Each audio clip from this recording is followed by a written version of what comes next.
sponsors, but another one of the sponsors comes and I don't tell you about that one. You know what I'm saying? So we getting paid from different places, but I'm not telling you the different places we're getting paid from and how much the money is. You know what I'm saying? Even though his name is on the thing, they are integral to that show. They are. They're part of that show. They're part of that show. Yeah. And I always felt like God, you know, when God do bless us, you know, like I know you deserve a little more than me. I get that. I understand that. You but I don't see it that way. You know what I'm saying? Yeah. I really don't. I really don't see it that way because if you winning, then I'm winning, and if I'm winning, then you winning. Why just one of us is going to be winning? That's dumb. You know what I'm saying? And I think that's short-sighted and small-minded. Like, you know what I'm saying? The more people around you that's winning, the better it is for everybody. Like what if we balling out of control and we going on vacations and stuff like that too, but you and Camille don't get to go? You know what I'm saying? That's silly. It would be more fun if we were going places and y'all were going to the same place that we were. Like I just. You want me to go with you on trips? I mean, no, but I want you to have the option to. You know what I'm saying? Fuck you. You son of a bitch. You son of. Good morning, KK. Morning, KK. Before I cuss your man out. Cuss his ass out. We're talking about the Joe Budden podcast, and you know what I'm saying? It does suck because even though I didn't listen to it all the time, when I could listen to it, I enjoyed it. I thought it was a good dynamic.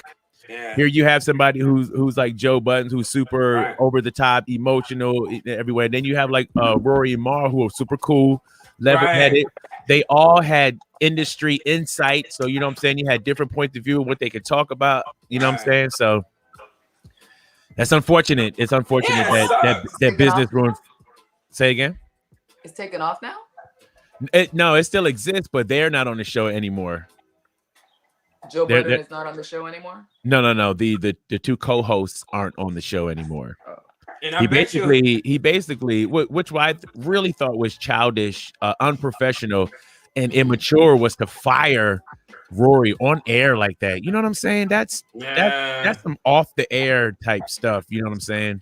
Unprofessional. I think that's very unprofessional to do it that way. And then y'all have a relationship though. Y'all boys, like, come on, man. To air your grievances. You know what I'm saying? There's different ways to keep it real, and I don't think like arguing online is keeping it real. That ain't keeping it real, especially about personal stuff or personal business stuff. That's not part of the show.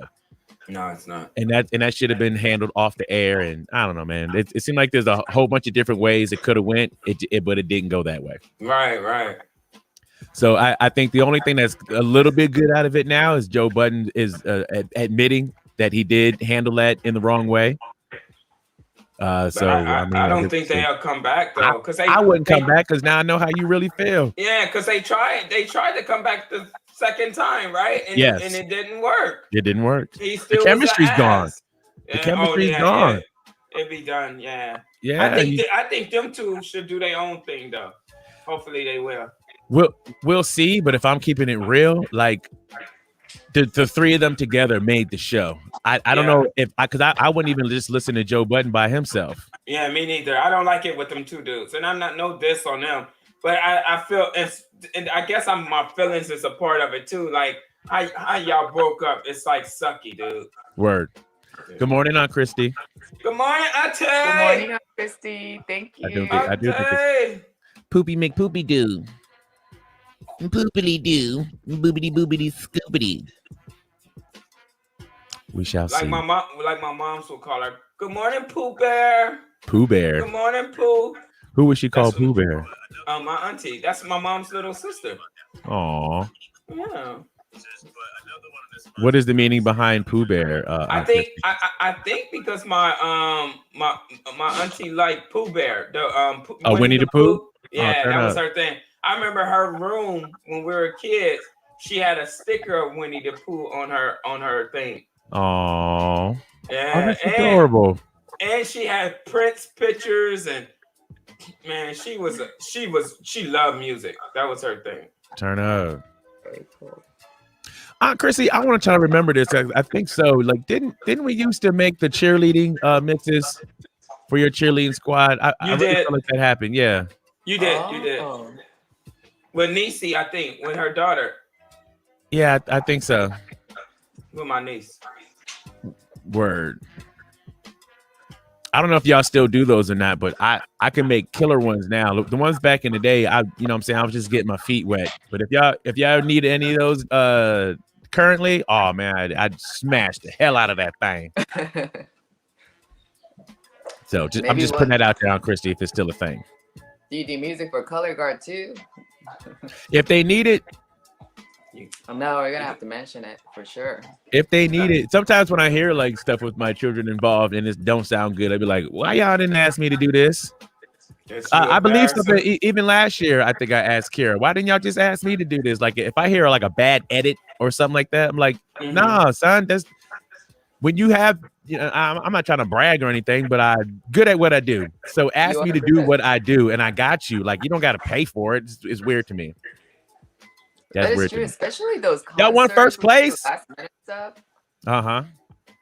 Whoa. Christy, there you go. Can I get one of those ribbons or something? I want to. I feel like I had a hand in that. You know what I'm saying? We're not doing that. That's what we're not doing. Are we going on yet or no? We are live right now. The show starts in 4 minutes, though. Okay, let me call can I call my wife real quick? She's been calling me, and I haven't noticed. Do your thing. Do it all on air. Yes, take care of your wife. I'm gonna tell you what to do. I want to be Joe Buttons. We're not doing that. Good husband does. Go take care of your wife. You're fired, Cheese. That's some shit you would do. I'm sorry, your Facebook keeps freezing. You call me? Are you okay? Yeah. I'm doing my show. You call? Oh, you called me 3 times. So I thought something happened or something. Oh, okay. What do you want? No, it was on this last bubble water. Thank God. All right. Bye.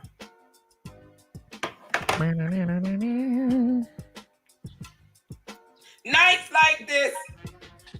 I wish rain doesn't fall. That's terrible. Now, okay. Now it's like, do you feel bad about it? Because you know what I'm saying, it's almost like he made the poor decisions and they were trying to help him not make those poor decisions, but he still made them anyway. Which goes to show how powerful addiction is, because addiction is super duper powerful. It's powerful, dude. So it's almost like the compassion comes in because of the addiction, but the reality, you know what I'm saying, still sets in too, because it's like, bro, we told you of how you were and you wouldn't, conform to the way of the group, so we had to kick you out. Right. So you showing up here in your old jumpsuit, you know what I'm saying? Like, I kind of feel bad for you. But peanut crumbs on the side of his mouth. But this is the lesson that you needed to learn. Yeah, shout out to DJ MJ Beats in the building. What up, DJ MJ Beats? That was a terrible lesson to learn, though. It was a terrible lesson, though. And you know who what? You want to be me. Look at you can't be Eddie Kane. Oh man, classic, dude. It is a classic movie too. And what was his name? Flash, the guy that substituted him. Like, and then the 5 Heartbeats, they got played by bringing in Flash, because Flash came in, did an album with them. Was like, I'm going solo. Yeah. So it's like everybody lost. Everybody lost. That's why you got to keep representing for your, you know what I'm saying, what you started with. I'm hearing an echo. Unique. Yes. On the bio of Rhett, is it Rodney Jenkins or is Jerkins? It is Jerkins. Okay. Yeah, it's Jerkins. Ain't nobody jerking nobody. Classic music producer. Okay. We should do 5 Heartbeats for a movie night one night. It's a good movie. Yeah, that's good. I don't know if your kids would like that though. Would they like that? Exactly. Like, I don't think the kids would. I think KK would enjoy it. We watched what was the one the Green Book. We watched the Green Book. They like that one. It's kind of similar. No, it ain't. Yeah, it is about racism and coming up during the time where you know what I'm saying. That's learning something. You talking about a music group, boy? There was a lot to learn from the 5 Heartbeats. It was, but not. Sometimes your brain is disconnected. Sometimes your face is disconnected. It is. It is. What you gonna do about it? I'll pray for you. Look, my eyes don't look crossed right here. Y'all don't see me when I'm on a show and I'll be looking at my eyes. I go like this. I'll be stupid. pushing it back in. Y'all don't see me. I do it all the time. I know y'all be like, what the hell he doing? All right, let me drop this intro. Let's get this thing started. Party people. Cheesy. Unique. Yo. What's up? Yo, it's Unique and Cheese. Here we go. It's Unique and Cheese. Let's start the show. It's Unique and Cheese. Here we go. It's Unique and Cheese. Let's start the show. That was cool, right? Yes, that was cool. It's the Unique and Cheese Show. I'm DJ Unique. And this is KK. Good morning. Good morning, both of y'all. Hopefully we have a later crowd that comes in today, but you know what I'm saying, time. Thank you for joining. Needs to keep going. How's everybody doing this morning? We'll go around the panel. Start with ladies first. Ms. KK, how are we this morning? I am doing really good today. Oh my goodness.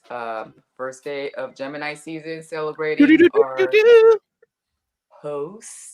Entire month, it seems. But yeah, ultimately it's been a really good day. School is done. We are ready to relax and have fun. Turn up. Yes, it is Gemini season. Cheesy Weezy, how we feeling? I feel good. I feel, you know that song, I feel good all over. Who is that? I forgot. Is that Stephanie Mills? I think that's Stephanie Mills. I feel good. Look at you. You know your stuff. Sometimes. I find out with answers though, if I don't know it right in that moment, then it takes forever for it to show up. But some of the stuff it just hit like right on. What like I'm doing? What are you eating corn? You like eating either eating corn on the cob or you biting on the side of a penis? Like I don't know which one you are. Both. You win. Ding ding ding ding ding ding. Vanessa turns 30 tomorrow. Who Vanessa is? That's her daughter. Niecy is turning. She said what? Oh. She gonna be 30. Damn, I'm old. Ooh, that make you feel old? Don't that make you feel old? God dang. Why you tell me that? Yikes. I cut off all my white hairs. Now you got know a what I mean? 30-year-old niece. Turn up. 30-year-old. She's officially old. So is a child turning? Oh, honey, you fast old. Wow. Okay, so that's dope. So your niece is also a Gemini. Damn. Gemini season officially begins today, or March 21st. A day that ushers in heat and electricity of summer. Gemini is accordingly excellent at guiding change and transformation. These curious twins are terrific pioneers, using their energy to spearhead innovative, creative projects. A fearless thinker, Gemini is always down to try something new. But after they have shared their progressive vision with the world, it's best to let these twins get back to ideating. These hyperactive air signs have short attention spans and are most satisfied when they can move fluidly from one idea to the next. Good morning, Shakalaka. Shakalaka is in the building. Good morning, Shakalaka. I can 100% relate to that. Turn down. Because I feel like I come up with ideas all the time, but they don't all get you know what I'm saying, activated. Or executed. Yeah, they don't all get executed. So that's why sometimes I would like to be in a position where I just come up with ideas and give it to people, be like, here, go do this. This is a great idea. Go do this. Mm-hmm. So what type of jobs or positions exist that does that? Entertainers. I feel that's like entertainment business, creatives. You know, I feel like that's where Geminis like excel. I mean, there's so many celebrities out there that we later learned that, oh my God, that she's Gemini too. He's Gemini. Oh, I see. I mean, I think Gemini is one of the signs right, that I hear the most. Well, I know I hear the most because I'm surrounded by Geminis. I'm a product of one. I married one. I gave birth to one. I mean, everybody around me is Gemini, but I do feel like they're very, if they choose to, go-getters. They make things happen. Word. Speaking of famous Geminis, let me go down the list real quick. We got Lucy Hale, Ali Ramsey, Angelina Jolie, Kanye West, Natalie Portman, the Olsen twins, Stevie Nicks, Naomi Campbell, Marilyn Monroe, Venus Williams. Venus Williams shares a birthday. Venus Williams and Kendrick Lamar share a birthday with Quinn. That's crazy. All the people you just said are so creative, dude. Like those Notorious B.I.G. Yeah, and like my auntie was saying, my niece is creative. Like she have her own company right now that's blossoming. It's nice. A shoe store. I don't have a card, but yeah. Okay. So Aunt Christy, can we please speak with your daughter, because we would love to market and advertise her here on this show. That's right. I reached out to a few friends of mine also, be like, hey man, if you got a product or something, we can. I would love to help you promote your product. Yeah. But they haven't gotten back to me yet. Turn up. Idina Menzel. That too. You said today's Biggie Smalls' birthday. Biggie Smalls, Lauryn Hill, Heidi Klum, Brooke Shields, Prince, Amy Schumer. Like, you know what I'm saying? The list goes on and on. Iggy Azalea, Paul McCartney, Macklemore. Shout out to the Gemini. Turn out. I'm so glad it's Gemini seasons. One of my favorite times of it. Mr. T. Have you mentioned Mr. T? Mr. T. Also, I pity the fool. Forget about Mr. T. He from my neighborhood. He from South Central LA. He graduated from Manual Arts. Turn up. High school, which my auntie graduated from too. And I think my mama graduated from. Let's go. Also, who graduated from there? What's the brother with the deep voice? Barry White. Barry White went to Manual. Wow. Turn up. That sounds like a great school. Yeah, it was at the time. Okay, her business is called NAAS. Ooh, not an average shop. Cool. I like that name. Absolutely. NAAS. No, I would rock a NAAS t-shirt. You know what I'm saying? I could see that across the chest. Word. Sweaters. Well, let's talk about it, Aunt Christy. Let's talk about that. I'm down. Echoing. Yeah, I'm hearing coming back too. Ooh, you coming back. So let's jump into some of the things that happened this week. On May 19th was the birthday of the one and only Malcolm X, one of the greatest individuals that ever walked this planet. You know what I'm saying? Cheese, you want to speak on anything for Malcolm X? I just appreciate him putting his life and sacrificing himself to create all of these great ideas and that we can see that we are the future, the people, strong, you know what I'm saying, wise, wisdom, understanding all of that good stuff. And I just want people to understand, because a lot of people always say, because I guess they get it mixed up, and they always say, well, didn't he talk about hate? And I'm like, I don't understand how y'all get that. You know what I'm saying? When a person is fighting against injustice, a country, that's you know what I mean. So like, I don't get it. Like when he's uplifting his people and telling them to be aware of these different things that's happening in your country, and you can fight and overcome it. That's teaching hate. You know what I mean? So word. I'm just thankful that I had the opportunity to learn from him, and I can teach my son, and you know what I'm saying? And he just I think we should celebrate him just as much as we should celebrate Martin Luther King. Facts. You know what I mean? And I really believe that, you know, in my heart. Facts. We celebrate Malcolm X's birthday because he was a great, great Afro-American. And Malcolm X is you, all of you. And you are Malcolm X. I'm Malcolm X. I'm Malcolm X. I'm Malcolm X. I'm Malcolm X. I'm Malcolm X. I am Malcolm X. I am Malcolm X. I am Malcolm X. I am Malcolm X. I am Malcolm X. As Brother Malcolm said, I love his voice. we declare Our right Our right on this earth on this earth. to be a man. Hey, Erica. I like To that be like a Shiki human got being. on. Yeah, me too. Erica. They don't match, but it's cool. To be given the rights The of a rights. human being. Human being. How his voice do that, man? Because it sounds like it's like the T-Pain effect on it. As a human being Stupid. Don't it sound like it though? in No, this it don't. society, This earth. on this earth, On this earth. in this day, which we intend to bring into existence. By any means necessary. Yeah, man.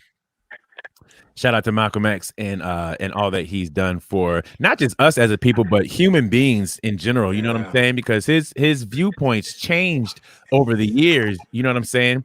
So, and I do think it's funny when you have pride in your culture that people feel threatened by having pride in your culture.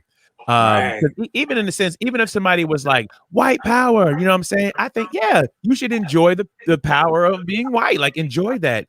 But saying that shouldn't mean that everybody's below you. If you're saying it just because you're representing your people, because you love your people, I have no problem with that. Absolutely. And then when people say even black power, they're not saying black power like black people are better than other people. You're just having confidence and pride in your own culture. So shout out to Malcolm X for providing that. Also, this week we lost one of the pioneers and heroes that helped fight for black rights and even just on a comedic level. Rest in peace to the one and only Paul Mooney. Pardon a little bit of the language, but we got to represent quickly for Mr. Paul Mooney. Obama, and Obama is half African. He's half African. That's the problem. You have Kunti Kinte up in there. You don't have Toby. What goes around comes around, and it's the best. It's the best. And everybody then forgot about everybody else in there. They talk about let him bring the troops home, let him do this, and the health, this and that. That man ain't been in there 2 days. And it took Bush 12 years to mess it up. Everybody didn't forget. They don't even remember Bush. They don't even know who Bush is. Bush wore everybody out. And everybody just, Master Bush, just don't let the terrorists get me, Master Bush. Oh, Master Bush. Oh, Master Bush, do whatever you want to do. Oh, Master Bush. I saw that movie with Nixon, whatever it was called. What was it called? Frosty Freeze, whatever it was called. We owe President Nixon an apology. All he did was get drunk and run his mouth. What Bush did anything he wanted to do. Let's keep it real. He did whatever he wanted to do, and nobody said nothing. And if you said something about him, you got in trouble. It was Master Bush, okay? Yes, he did. Talk more shit than Jesse Jackson. And when you can out-talk Jesse, you can talk. And trust me, Bush can out-talk him. I can't find bin Laden. I can't find him. That's because you are bin Laden. He's so serious. Weapons of mass destruction. I know they have them, I'm sure. Yeah, you and your daddy, because you got the receipt. And what was that vice president's name? Cheney. Anytime you get a Dick and a Bush together, somebody gonna get screwed.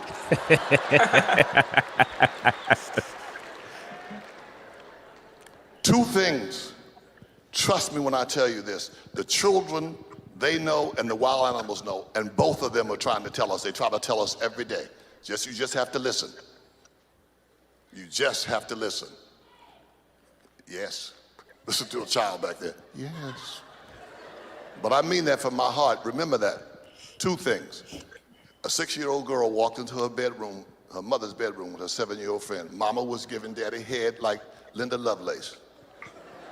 She looked at her friend and said, "Would you believe she beat my ass for sucking my thumb?" Listen to the children.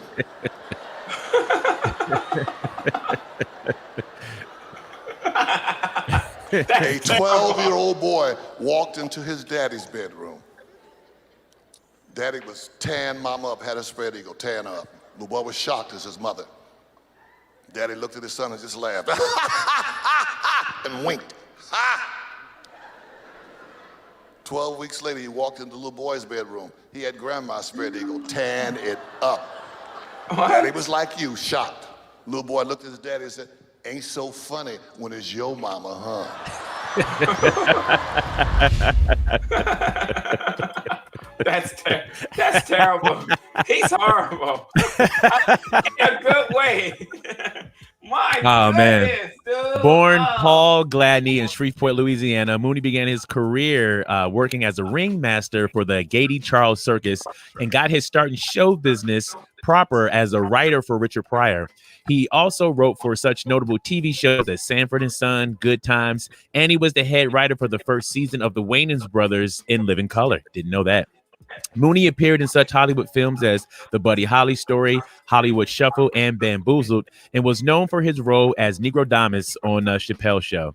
After Michael Richards, who played Cosmo Kramer on Seinfeld, gained infamy for his racist outbursts on stage in 2006, Mooney swore to never use the N-word again. So big shout out to Mr. Paul Mooney. Thank you so much for all that you've given. You know what I'm saying? It's like we owe him a lot. Didn't even know about. Wait a minute, we already did that. What you doing? I almost played it again. There we go. It is cool. This is a man who I have. Rest in power, brother. And you know, at the moment I saw him, I knew he was somebody, even though I've never seen him before, I've never heard him before. But the way he speaks, I could see why Dave Chappelle, you know, and him would work together. It seemed like they have similar goals in the long run. You know, educating in a way, you know, while taking jabs and things like that. I thought it seemed very intelligent, very right, well informed, and you know, and learning a little from Tiffany Haddish interview that she had done with Interview with the Cars. You know, very giving too at the same time, you know, going around to make sure that his community is taking care of his juniors that come up in the comedian business. He would go and actually, you know, do service and teaching and guiding and things like that. So it's a great loss. Yeah. And then the man looked young. I would never thought he was 79. Word. That's crazy, right? Black don't crack. Wow. White people are crazy. I always let me go. These whites is crazy. Turn up. He always his mic always be like this. So. And why he be moving like this? Like somebody tap him all the time on his shoulder. I'm looking over my shoulder for those crazy white people. White people are crazy. They lost their mind. White people have lost their mind. I would like to know what his story is like, you know, in that more, I guess, deeper level, just outside of his entertainment. Does he have any books out? I'm pretty sure he has to have a book out. I would love. I wanted to be in. He has the book called Black is the New White. He has the book called Piece of My Mind. I wonder if they are autobiographies. I would like to read an autobiography. You know what I'm saying? Because he's a writer, so why would he have somebody else write his story? Right. But I'm down to read that. Rest in peace to the one and only Paul Mooney. Also, we lost Charles Grodin, who was a star. He was in Heartbreak Kid in a movie called Beethoven. He died at 86. And a young Brazilian MC has passed away. His name was MC Kevin. Fell from a balcony. They're still trying to figure out exactly, you know, how it happened. Well, I read a couple of things. I don't know how true it is. Me either. But did you read the stories? Yeah, well, one person is saying that he was having an affair on his wife, and he was in a hotel room he wasn't supposed to be in, and to try to escape her. Because he heard her knock at the door. Yeah, so he's gonna try to like jump into the pool down there, but he missed the pool and he hit he hit the ground. Other people were saying that he was playing a prank on his wife. Like his boys had set him up and he was playing a prank on his wife. So some of his friends were saying that. And they're also saying I think he was trying to jump from one thing to another. Like there's multiple stories circulating. But either way, it's unfortunate because just 23 years old. And I think he had just gotten married like a week or so before this incident happened. That's crazy. He got married on April 28th. And from yesterday's post, is it Mick Kevin or MC Kevin? MC Kevin. Okay, MC Kevin fell from a balcony after fearing wife would discover his affair with, apparently he was having an affair with some model. I mean, he was married on April 28th. That's so quick. Yeah. I wonder if his on your wife, like, why get married? Just you're 23. Enjoy your life. But I don't think we know if that's true or not. Like Quay was saying, I think those just speculations, if I'm saying that right. Like, I guess eventually the truth will surface. Like It's speculations, but so many mention the other woman that chances are it's probably true. He was stepping on his very new, I'm sure, very beautiful wife. Word. And at 23, my first thought is, I wonder if the person he married was pregnant. Because that's usually what my mind goes to when you get married that young. And that, yeah. I don't know, brother. Maybe he loved her. Maybe. Yeah. It's just so sad that it's unfortunate that he did have to go through that. I would have, but like I would have looked out that window and be like, man, I'm caught, dude. I can't do it. I really think he thought he could land in that pool like he did.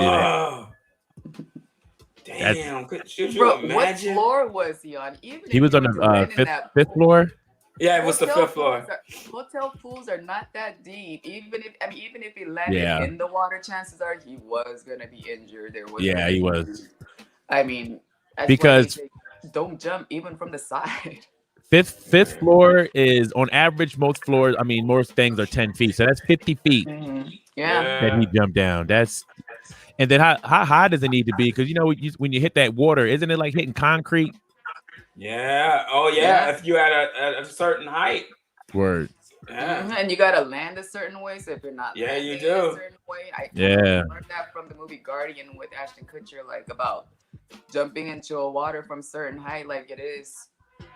But water damn, is no longer water. It doesn't feel like it. He had to slip though, because fifth floor. I heard people falling from the fifth floor and survive. Broken legs. Yeah. You know what I'm saying? For him to die, he must hit his head. He must Word. Falling from fifth floor to grass or bush, like dirt versus concrete. Yeah. I mean, concrete is unforgiving. Concrete. Yeah. Mm-hmm. Woo. That's terrible. Either way, all around, rest in peace to MC Kevin. May everybody in that scenario find peace, however which way that they can. Absolutely. Or her parents. Morning, Jay Dizzle. Jay Dizzle's in the hizzle. That's my nizzle. What up, Jay Dizzle? I don't know if people have seen this yet, but big shout out to Marlon Wayans. And I kind of found out about this because I follow Marlon Wayans on Instagram. And he posted this, and I also found out about the MC Kevin through Marlon Wayans also, because they seemed like they were pretty good friends. Yeah. So he was suffering a little bit of that. But that led to this. So big shout out to Marlon Wayans, and big shout out to Jennifer Hudson.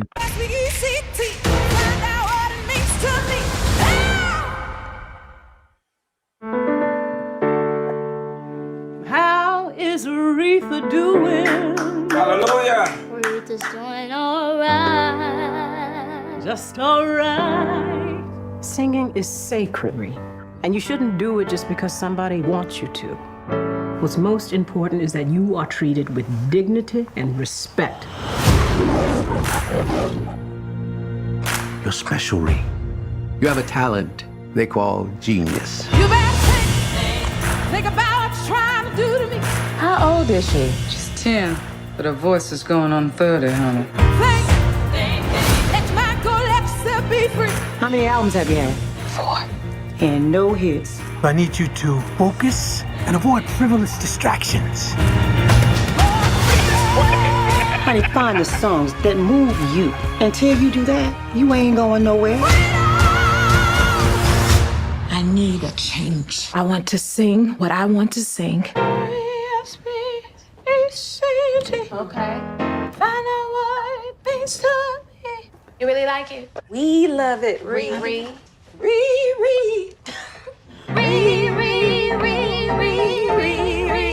It's really good.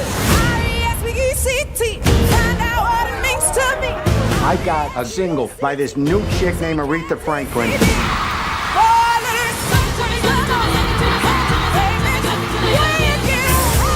honored to present Aretha Franklin Day. You're not about to mess this up for me. Ladies and gentlemen, Miss Aretha Franklin. This song goes out to anyone who's ever felt mistreated. I used to feel sure. You need to take a break. I know how to run my business. Have you lost your mind? Maybe I found it. I believe I have the chills.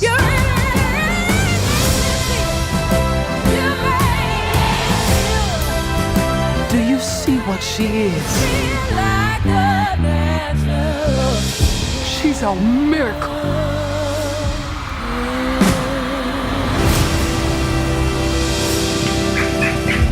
Yeah, man. Hey, Man. I didn't know you was in a movie, dude. Relax.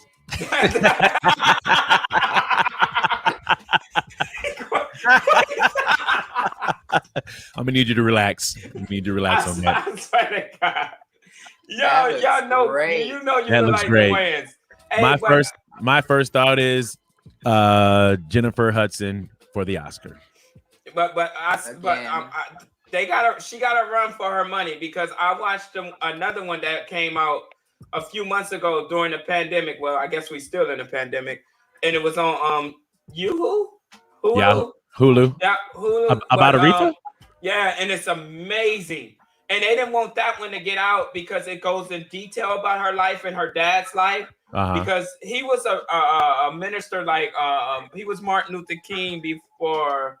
Word. Martin Luther King was Martin Luther King, right? And he was like this big minister, and it's a lot of scatless things he was doing in his personal life, and they dissect her from a whole. And it's really. I'll watch that. Chance, watch that one first. Okay, it's I'll unbelievable. watch it. Okay, I'll watch that one. And the actress did excellent on there too. Word. Okay, I'm down to watch that. I want to see this one now. So. Another thing I liked about that too is when they talked about, you had 4 albums and no hits, and it goes to show you, for any artist that might be watching this or streaming this, is to never give up. If you feel in your heart that this is what you're supposed to do, never give up. Because here she had 4 misses, and then it finally took. Even though I read in this book about Muscle Shoals, was this famous studio that was down south, and she went there, linked up with them, and cranked out hits. You know what I'm saying? So it's like, keep at your craft. You never know if something's gonna happen for you. And she was a boss before boss was a boss. Heck yeah. She controlled her destiny. Like, for a woman, especially at that time, then an African American, you know what I'm saying, man or woman, and she was like, no, I want the rights to this. I want this. The movie was unbelievable. I'm pretty sure they're gonna shine lights on this one also. But she was incredible. That's why she was the queen. Yeah. She didn't play neither with her interviews or nothing. Turn up.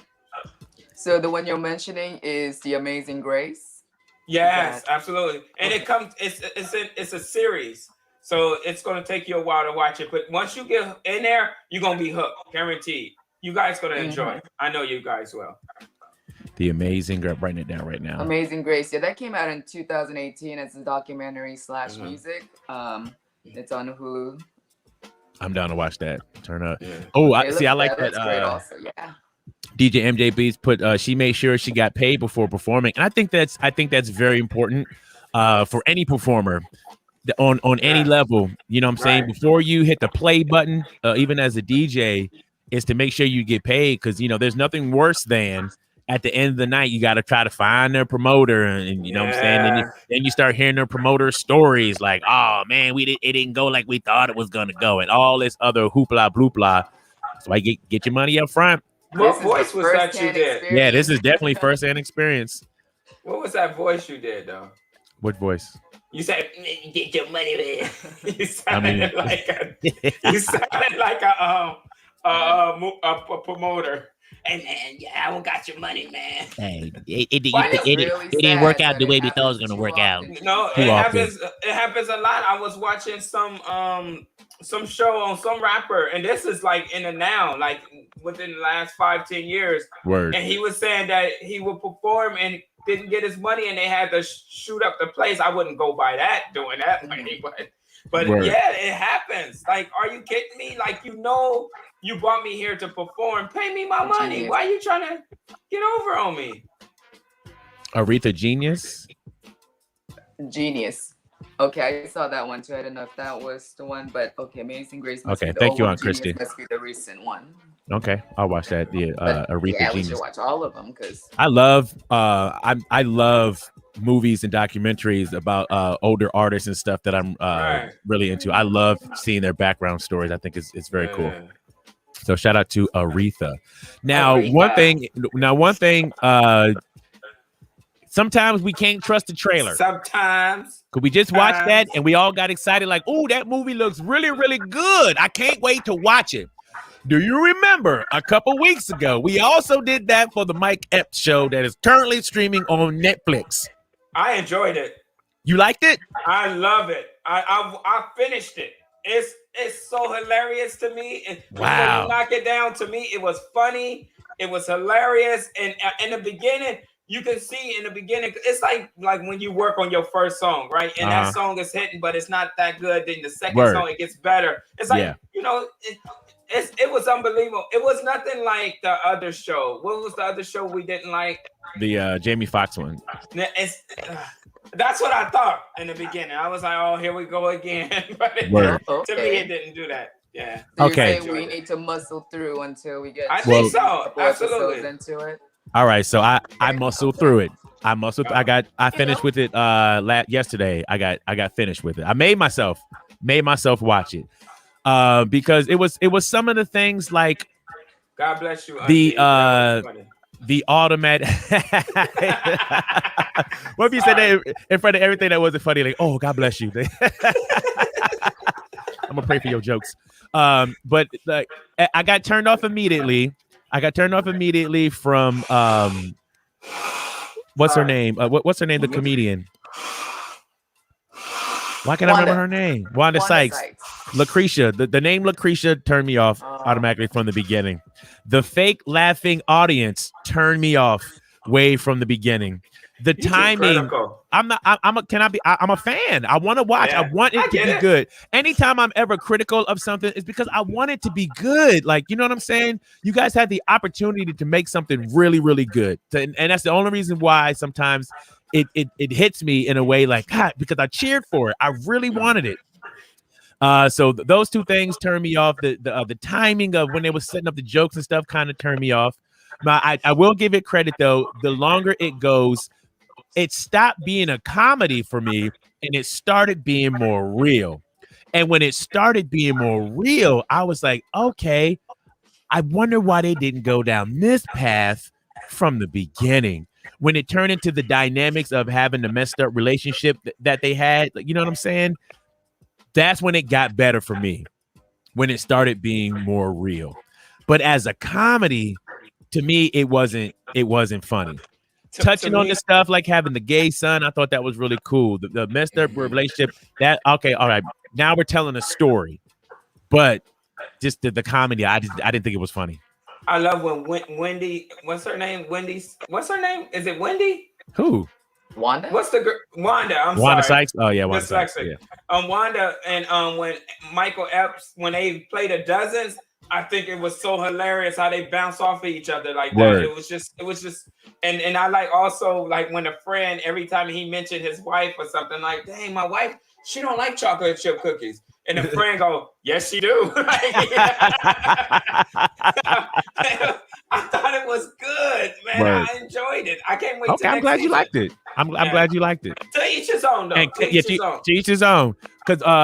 Because they did pique my interest and I did muscle through it. You know what I'm saying? So that does say something that I muscled through it. Right. Not gonna be the spoiler alert, but cliffhanger definitely at the end. It's like, what? Just when you think you could pile on more stuff, they piled on more stuff. So some of the what they were talking about was cool and it was realistic. Mm-hmm. I just thought as a comedy, it fell flat. But I wonder if it's flat because you had an expectation of the show. If we were to just, see it on Netflix and it's like, hey, let's try that and just started watching, I wonder if it would have been a little more enjoyable rather than, we were, after seeing the previews, like, oh my God, that looks so good. And we were, our expectation was up here. And even though it might be above par, it's just that our expectation was greater, that maybe it didn't make it as entertaining for us. 100%. Like I said, I gauge so many things to Cosby Show. So, but that's been something for seasons, and one of my first ones. And when it seems blocky, I think that's where I kind of lose it. You're waiting for your line to be said. Laugh tracks come in at certain time. Yes. Yeah. You can't compare the greats with these up and comers. I'm not saying that they're not greats or will be greats, but it's like, hey man, Cosby Show is Cosby Show. Like, I don't even think Blackish and all of those shows hit like the Cosby Show. I don't think it'll ever be a show like that. You know what I mean? Word. So you just gotta give people a chance. Don't put them on that high level, KK. You gotta bring it down. I just hope they get rid of the laugh track. Just lose the laugh track. You know what I'm saying? If we think it's funny, if we think it's funny, we'll laugh. But don't put the digital laugh on it. You know what I'm saying? You're too critical. The preview was so good. The preview was so good. They don't know how to grasp us. They really grasped us. Yeah. The preview, we're just like, oh my God, that's gonna be so good. As a trailer is supposed to do. I mean, that's what a trailer is supposed to do. It's supposed to grab you. So you know what I'm saying? It did its job. It got me in the door. A trailer supposed to be trash. Whatever. We're not gonna super get into this because nobody really knows the whole story the whole time. But it is good to say that Israel and Hamas has agreed to a ceasefire. Thank the Lord. After 11 days of fighting. But here's the but. Already, the ceasefire between Israel and Hamas is facing its first major strain just after hours it went into effect. According to the Associated Press, Israeli police have been seen firing stun grenades and tear gas at Palestinians in the Holy Mosque compound in Jerusalem. It's the same site where the fighting started before. So here you have Palestinians in this area celebrating the fact that there's a ceasefire. Then you have the Israeli police firing tear gas at them. Here we go all over again. You know what I'm saying? So being that we don't seem to get a lot of facts from either side, I don't want to touch this just yet until we know what we're talking about. But all I can say is I hope the ceasefire lasts, because 243 Palestinians have been killed, 12 Israelis have been killed, and many of the ones in Palestine are children. And anytime children are being murdered, they didn't ask for this. No, they didn't. They didn't ask for this. Because you adults can't get it. Because y'all can't get it right. That's terrible, man. Yeah, man. And I know we as a people, we're so immune to this type of stuff. But when you really think about it, people are dying. People are losing families. Like you said, children dying every day. Yeah. That video you sent me of the kid in Palestine that was doing that rap over the that he was so dope.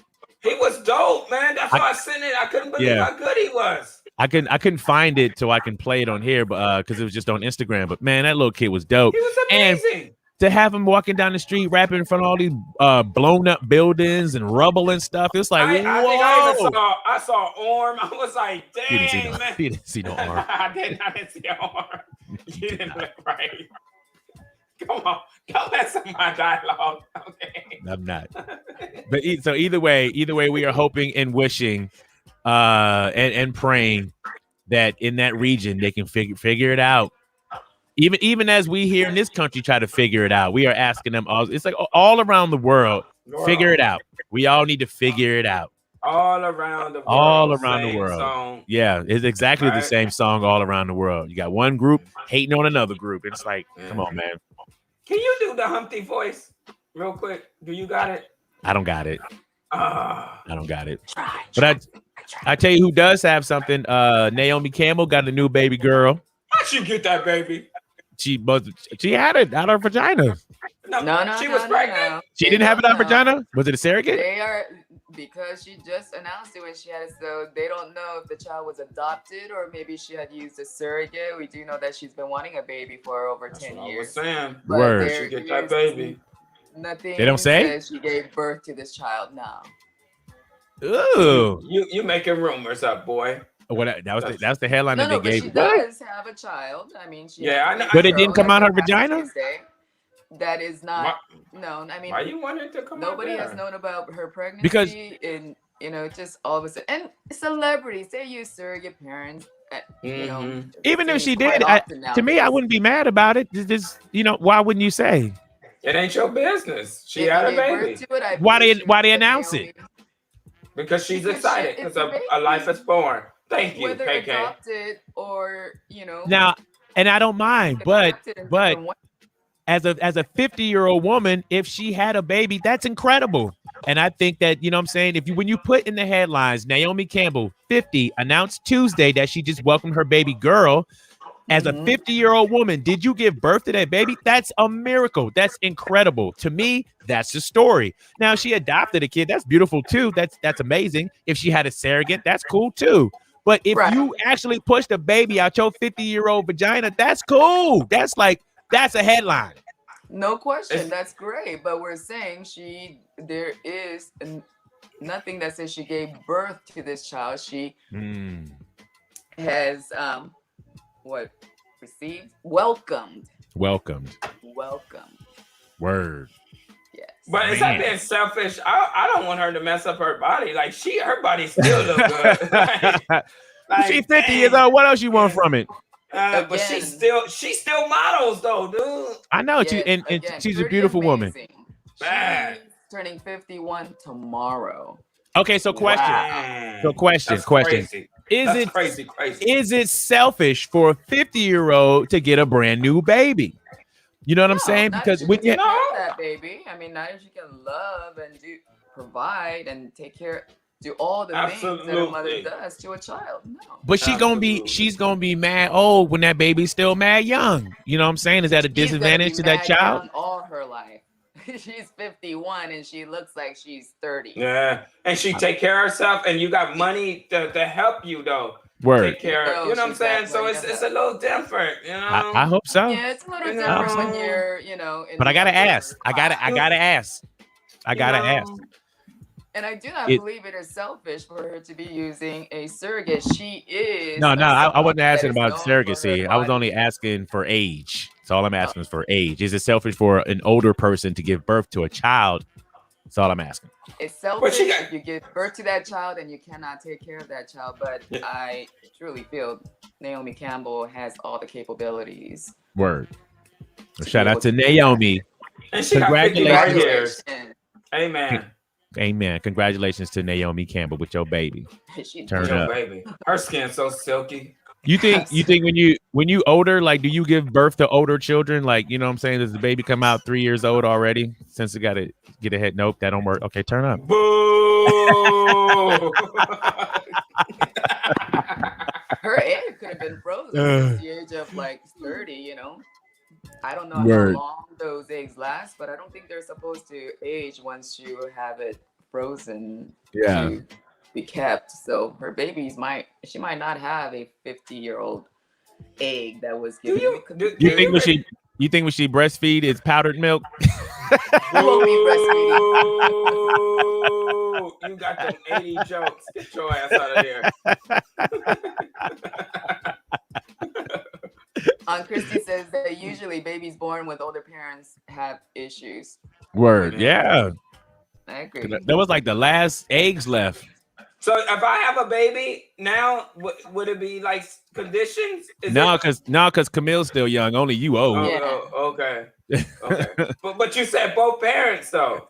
No. The guys reproduce sperm all the time, but the women eggs end. Like, you know what I'm saying? It's not old. I don't want to tell my business. But you do need to keep yourself healthy, good diet, no drinking, good amount of sleep, exercise, all that everything helps. Right. Yes. Yeah. Oh man. Okay, so I we got so much stuff I want to do. I want to know when. I want to know what love is. I want to know what love is. Okay, so I read this thing and it was I asked, why are people racist? Is the question that I asked, and I thought about this because in Connecticut, Amazon had to shut down one of their construction sites because since what's up, Alfie? Because since April, they found 7 nooses at the construction site. So they had to shut down construction to try to figure out where are these nooses coming from? Who was putting these nooses up? Some people thought, well, maybe it's just like a construction thing, but nah, when they showed a picture of one of them, it's like, nah, son, that's a noose. Yeah. So one of the guys on the construction site says that, yeah, some people just come here just to work and they work and then they go home. But other people here, I hear racist things here at the job all the time. And I'm like, geez, man, this too ridiculous. I don't understand why people are racist. So I looked it up. And it says that some of the reasons why people are racist, one, we take on the views of people around us. A lot of our attitudes are shaped when we're young. When our family members or friends express racist opinions, it's common that we take on those views ourselves. The problem is that unless we do something about it, they can stay with us for a lifetime. Right. It says another reason is we hang around with people like us. So it's normal to want to spend time with people that have the same interests, background, culture, and language. And it creates a sense of belonging that is really important. The downside is that it can also set up differences between other groups. And over time, this may lead to us thinking that our group is better than their group. 2 more things. One of them saying that we are quick to judge. We often put labels on people. He dresses like this, so he must listen to this kind of music. She goes to that school, so she must be rich. We can also stereotype people from different racial backgrounds as lazy, brainy, and other things like that. So the way to beat the stereotypes, don't judge a whole group. Get to know people from different racial backgrounds to find out how much you actually have in common. And the last thing they put is we blame others for our problems. When we feel angry or frustrated, we often look for someone else to blame for our problems. As a community, we can do the same thing. People who look or talk differently to us are an easy target. You can hear it happening today in comments like, those people take our jobs, or they get government handouts all the time. Nearly all the time, these statements are wrong.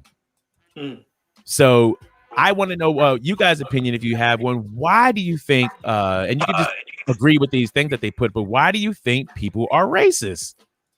I think it's just it's a sign of ignorance. A person being an ignorant person, like I was watching, I'm pretty sure IG, and it was this Black Lives Matter stuff. That's what do you call that when they post it and put the stuff up, like, and they have it like on the streets and whatever, like around them, like a mural.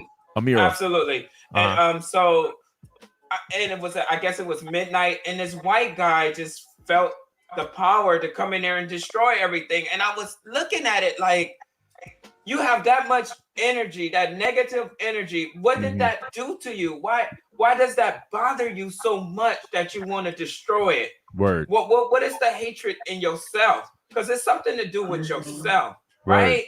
Like for you to have that, like for me to see a Latino or an Asian or even an African American or whatever nationality, for me to go, I dislike you because you don't look like me. Word. You ignorant. Because to me, I can learn so much culturally, right? I can put my stuff together with your stuff and how you grew up, and we can compare the differences and we can learn from each other. It's so much beauty in just human life and different cultures, language, people, the way they look.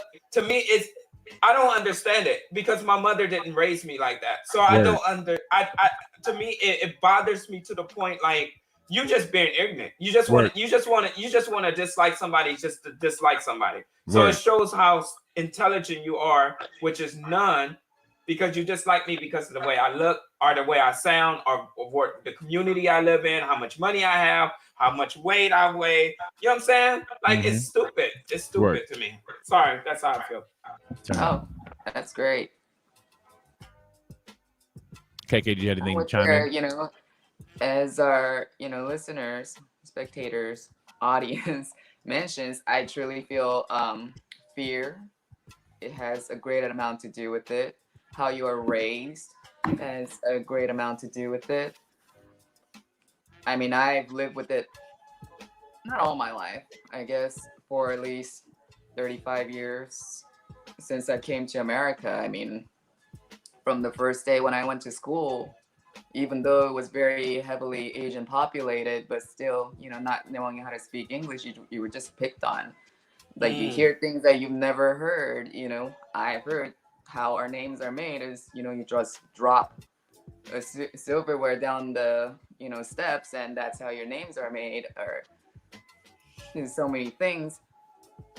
So difference, people don't understand difference, so they decide that I think like they're gonna create instead of actually learn. But as I say this, I think it'd be better if adults sometimes want to learn from the kids, because as my children are raised, I see, oh my God, they're so well-rounded group. Their friends are of all colors, and they get along so well. There's no judgment, and in their world, I feel it is so right. And I hope that that's how it stays. And I let them know, please, like, let this relationship be a lifelong thing, because, you know, at some point in time in their life, now they're going to start see other groups that automatically will see you as different. And, you know, you need to be able to have that good underneath that says, that's just them. That's not everybody. That's just that particular person, not, you know, that's not me. So, yeah, I think fear is one of the biggest things, that not knowing the level of their intelligence. Because I do feel the more educated, the more, you know, you are social with other groups of people, the less of their hate, less fear happens. And that's a benefit for them and for yourself. Because have you ever, I think more Cheese, I want to ask you this question. Have you ever had a conversation with someone who probably didn't really know or hung around too many Black people, and after they had a conversation or hung out with you, they was like, man, like, I gotta apologize. I thought this was gonna be way different. I thought, you know what I'm saying, like, you changed my vision of what, you know what I'm saying, somebody is. Like, this was what I thought, but talking to you has changed my mind. Has that ever happened to you? All the time. Word. Even it's kind of sad to say, going, you know, people within the family, like, who met me, and they go, wow, and I don't take it as a compliment neither. When they go, well, you're different from what I expect that community of people will be. And I'm like, what do you think? We were all animals? You know, it's so many hard-working people from South Central LA that got beautiful homes, that take care of themselves, that live, you know, under God's rules and life, that we're not just scavengers and we acting all crazy and drug addicts and pimps, and like, that's not real life. You know what I'm saying? And so, yeah, absolutely. For what you said, I got that a lot and get it a lot. Even when we worked in Century City, a lot of people be like, "Oh, you live in you from South Central LA? I thought you was from Santa Monica area or this area." And it's like, what? And they don't even know that unconsciously. They're not even knowing they're being, you know. Yeah. I like what DJ MJB said. He said, also, the people who have had that hateful life don't want to change. They don't see the problem and don't want to see the problem, so the cycle continues. And that's very true. And I would have to say that is rooted in laziness. You know what I'm saying? When you pick on a whole entire group, that's lazy to me. You know what I'm saying? You group everybody into one thing, one behavior. Instead of, you know what I'm saying, being mad at the person, whoever did something to you, you just lump them all in like, oh, that's just how they are. Yeah. And that's lazy. Like if someone would say, oh, be careful if like if you're a different nationality and you marry a black man and they make a comment and go, oh, be careful with that person. I heard that black man like multiple women and they smoke weed and they like a lot of people in their house and they don't clean or they lazy. It's like, are you kidding me? Are you serious? You're gonna tell this person this and not like you framing that on a group of people because of one person you might. And who did you meet like that? Where did you get this from? It's the TV shows. It's how the black people are projected in the media. I mean, it's so common on all of the shows that recently came out. Every single one mentions infidelity. They make it a very normal thing. And, you know, I know that when I have stepped into my in-laws' house, one of the person that I met, immediate first thing she said was, everybody in this family creeps. And I'm like, that's not a way you meet somebody for the first time. And I didn't even know what really that meant at the time. And so when you're just putting that out there about yourself, it's pretty ridiculous. And, you know, do you learn from, you know, change your mind, what he asked? And actually, if you just talk and listen to your own self, because I catch myself a lot too, as I speak, it's like, oh my God, I would tell me like, you need to change. You are, wow, you do that. I'm pointing at me saying like, you need to stop because you're part of the problem. So, you know, we be a little more careful. We don't, you know, I don't want to be talking about it while being the person that I'm talking. I shouldn't be talking about it at all, but I should correct myself. Right. All righty. Well, being that we're at the 10 o'clock hour, our special guest is ready to come in. This morning we have Mr. Rhett Fisher. Grew up singing and performing and writing songs from a very young age. Raised in Westlake, California. Started out in the entertainment industry as an actor. He had a breakout role playing Titanium Power Ranger on the Power Rangers Lightspeed Rescue. He also starred in the CW comedy Maybe It's Me and landed several guest spots on shows and in short films. While he does enjoy acting, his life's passion is music. So after working as an actor for a couple of years, his longtime friend and NSYNC member, JC Chasez, inspired him to pursue a career in music. Since then, he has never looked back and has been singing and writing and producing ever since. I want to show this short clip real quick, and then we'll bring in our special guest. Here we go. You're perfect, you don't need no filter. Boy, just make them drop dead, you a killer. Shower you with all my attention. Yeah, these are my only intentions. Shout out to your mom and dad for making you. Stand in ovation, they did a great job raising you. When I create, you're my muse. The kind of smile that makes the news. Can't nobody throw shade on your name in these streets. Sure that you a boss, you a babe, you a beast. You make it easy to choose. You got a mean touch, I can't refuse. No, I can't refuse it. Picture perfect, you don't need no filter. Boy, just make them drop dead, you a killer. Shower you with all my attention. Yeah, these are my only intentions. Stay in the kitchen, cook it up, cut your own bread. Woo! That's so lit. That is so lit. That is so lit, ladies and gentlemen. Good morning to Mr. Rhett Fisher. Good morning. Good morning. Hey. Good morning, Rhett. So excited. Can we start out by saying happy early birthday? I see you're having a birthday. Oh, thank you so much. And I'm right on time, as my manager always likes to tell me. 10 o'clock sharp, baby. Turn up. So, yeah, I saw that you were celebrating with your mom in town. When is your birthday? Oh my gosh, when is my birthday? It's 22nd. Is that Saturday? That's tomorrow. That's Saturday. That's tomorrow. Turn up. Wow. Gemini. I know. Hey, you too? All yes, right. Sir. June 10th. Nice. Turn up. I know. It's crazy people out here with the Geminis. Yes, sir. I love this time of the year. Tis the season. Yes. Amazing season. So good morning. Thank you so much for joining us this morning.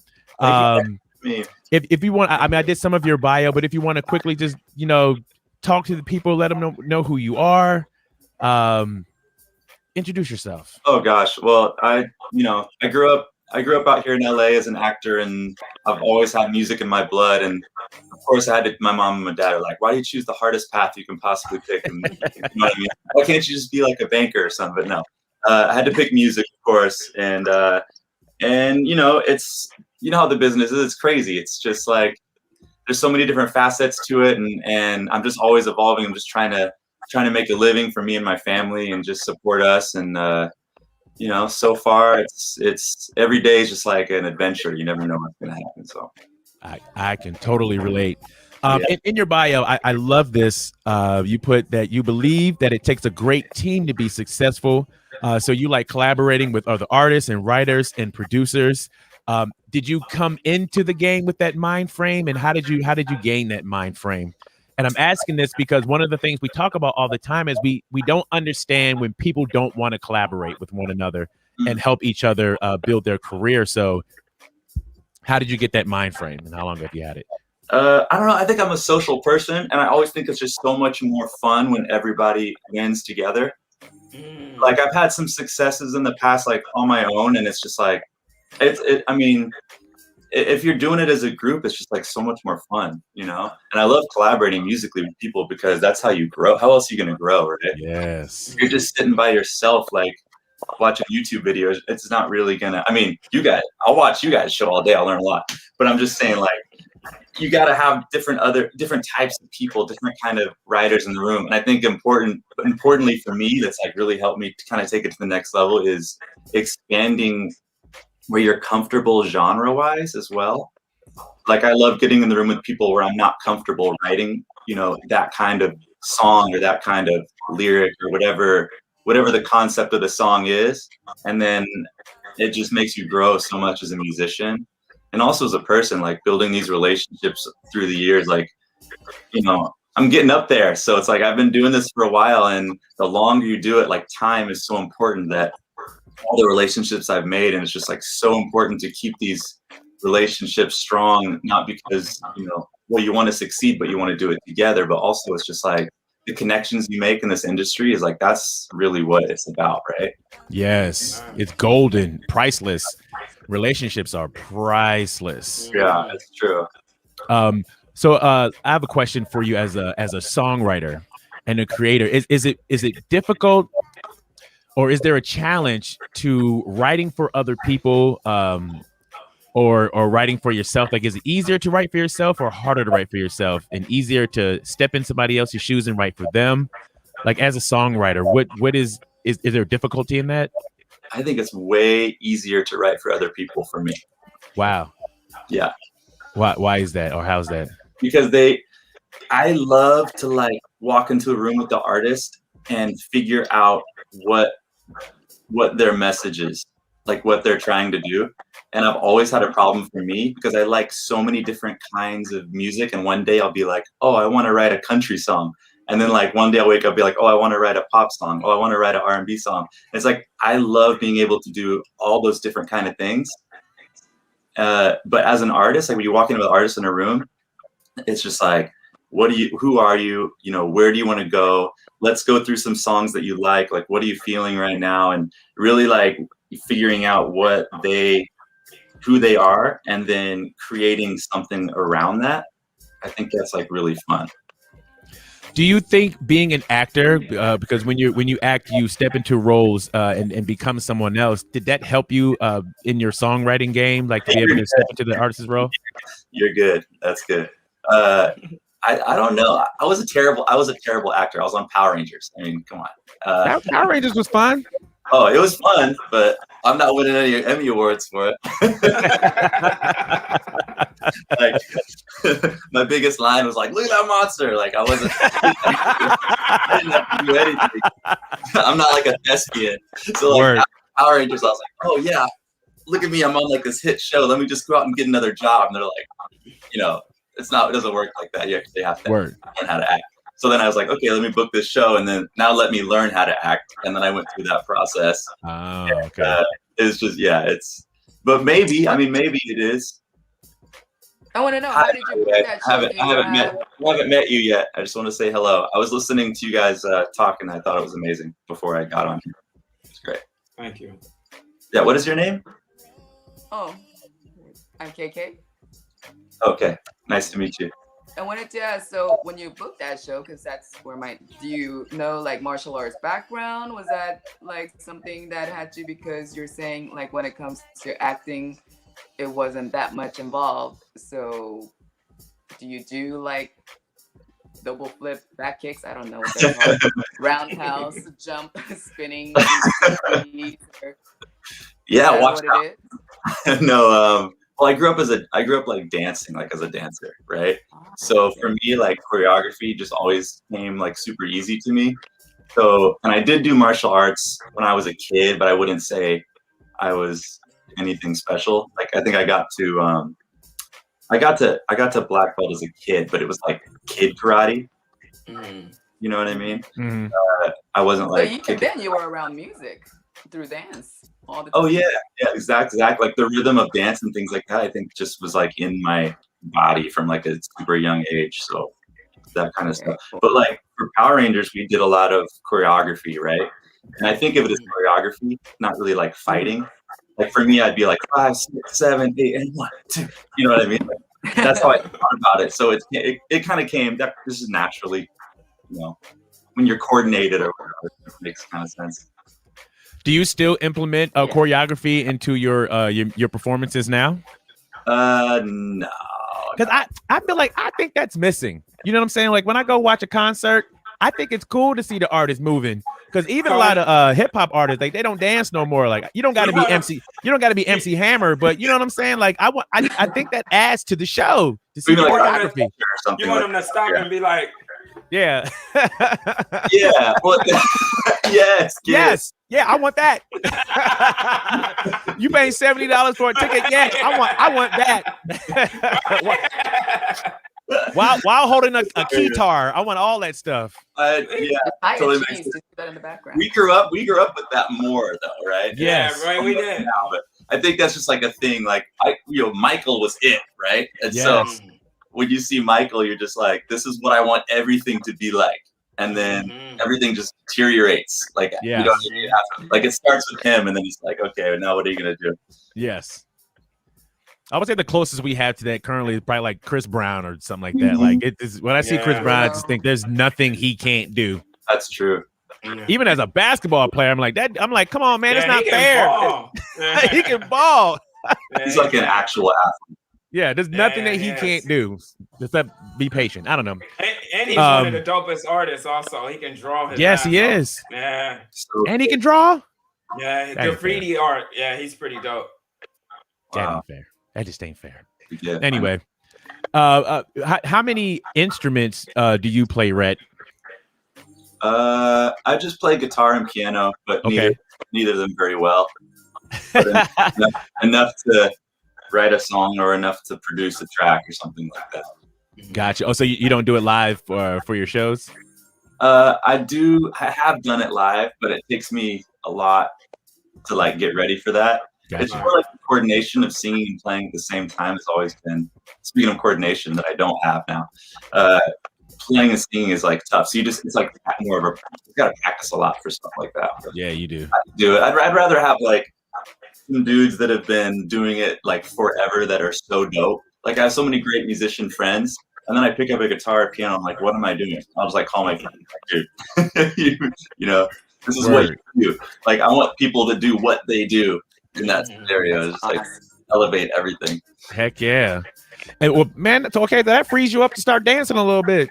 Right. I got a whole new instrument. I'm just saying. I'm just putting it out there. That's awesome. That, you know, even though he can do it himself, you recognize that, yeah, you're better than me. So yeah, you do it. Right. I think that is really commendable that, you know, you could do that, even though you yourself have that talent.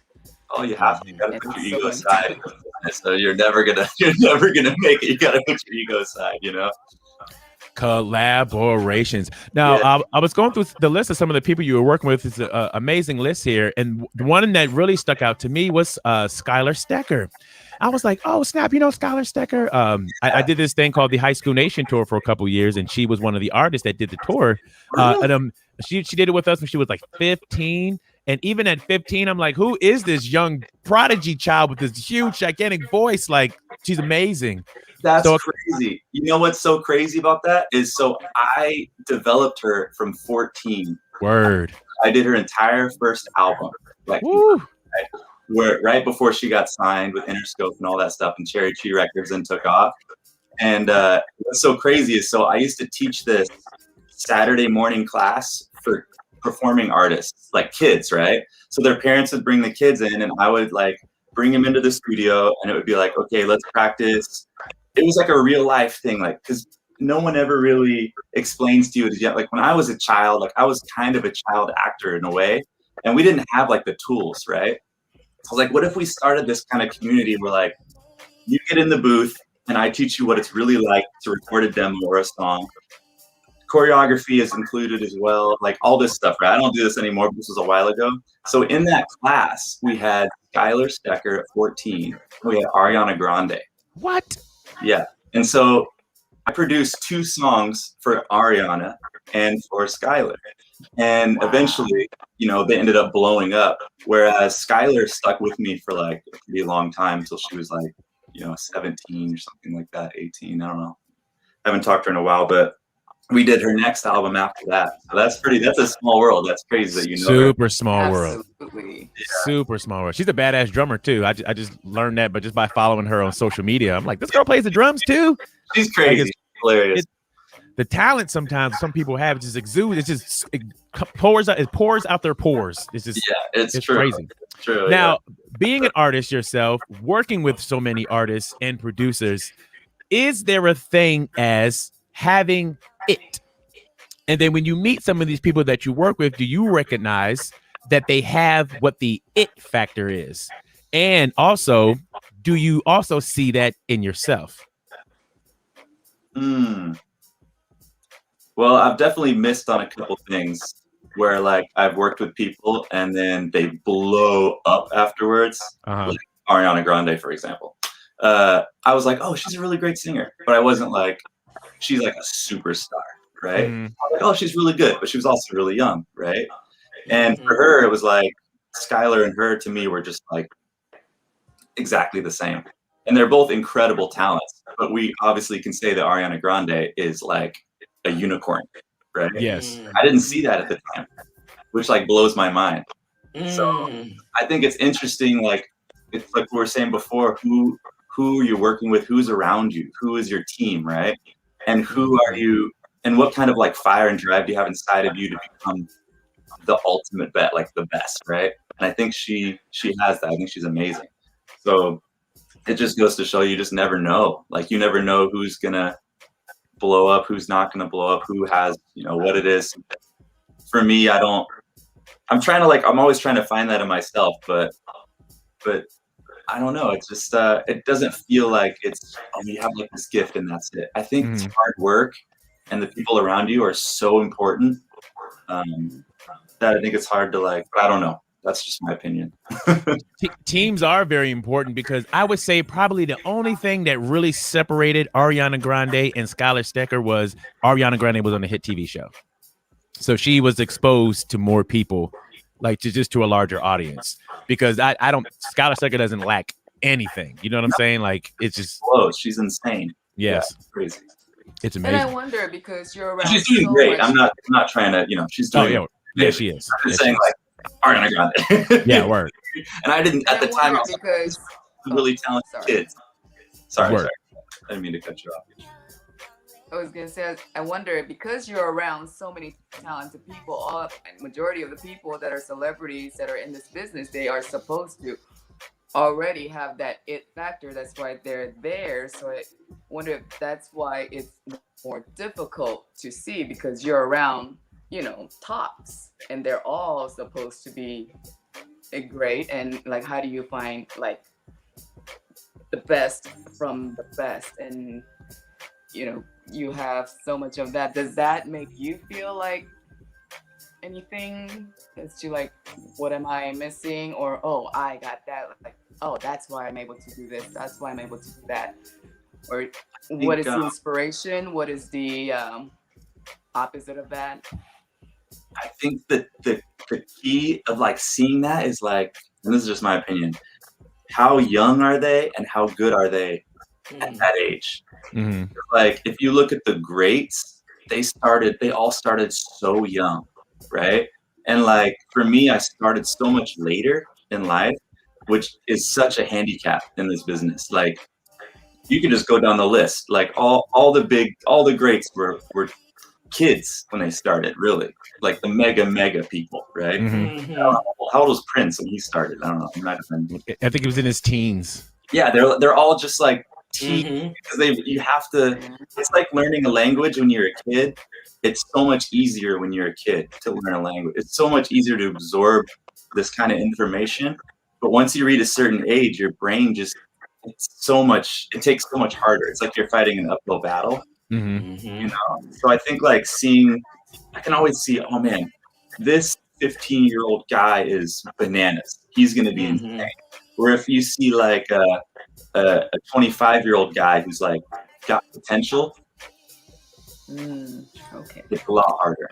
I feel you. Yeah, I get what you said. Now, question: being a songwriter, being a songwriter and producer, and being able to recognize some of this talent that you're working with, have you ever thought about being on the label side and maybe start signing some of these artists and producing them exclusively and putting them out yourself? Like, you ever thought about doing any of that? Hell no. No, thank you. I concur. There's a lot of work. It's a lot of work. It's a lot of ridiculous amount of work. How have you been crushing it during this pandemic time? Have you been churning out a lot of songs, and what's going on Not for you? crushing it, I'll tell you that much. Okay. I mean, I've been doing live gigs for years, right? And you know, I'm in this other, like, there's so many different kinds of there's film and TV, there's live performances, there's songwriting, there's artistry. Like within the music business, there's all kinds of ways to be successful. And so when everything hit, it was like I had a lot of my eggs in this like live performance stuff, and then I was also writing a little, you know. So it just kind of like you transfer everything over into like, okay, now I'm going to really focus on the television and film stuff during this time, because I have a studio in my place and I can record, you know, everything I need to do here, and everything's mobile, which is good about music because, you know, I don't have to go somewhere to do anything. But for the live gigs, that was really tough because I love being on stage and things like that. And it's like we were booked for the entire year and then also gone, you know. Word. Now it seems like everything's starting to like pick up again, which is good. But yeah, it's been rough for the music business for sure. Definitely. It's been really. When you say we, who's we? Like the musicians, like the players, the people that the gig workers, really. Like it's devastating. Like if you had a wedding, you can't even. There's nothing you can do. Like I had wedding gigs, you know, like just stuff that's just like money that just keeps your lights on and things like that. And then it's like sometimes in the music business, like you'll get one big check and then you'll just be feeling like forever. You're like, all right, when's the next one coming? But those live gig things are just a way for musicians to keep steady income going while everything's happening. So when that's gone, like it gets a little crazy. Yes, I can relate. I bet. Yeah, I can relate. Now. And they're also saying it's going to take maybe even a couple years for the industry to get back to at least kind of where it was with live, because I mean everybody's still trying to figure this whole thing out. But I guess it does feel good to know that some of the places are starting to open back up again. Because even as a DJ, we're starting to get, you know, a couple more events. Some of the spots that I would DJ at, even they're starting to open back up again. So I guess there's light at the end of the tunnel. But it's going to be a while until it is what it was. Yeah, it's that DJ world. That must have been really tough because that's like your whole bread and butter is like, here's a huge group of people that are dancing and sweating like shoulder to shoulder. You're in charge of all that. And then it's like, okay, when is that really going to be totally okay? Right? Yeah.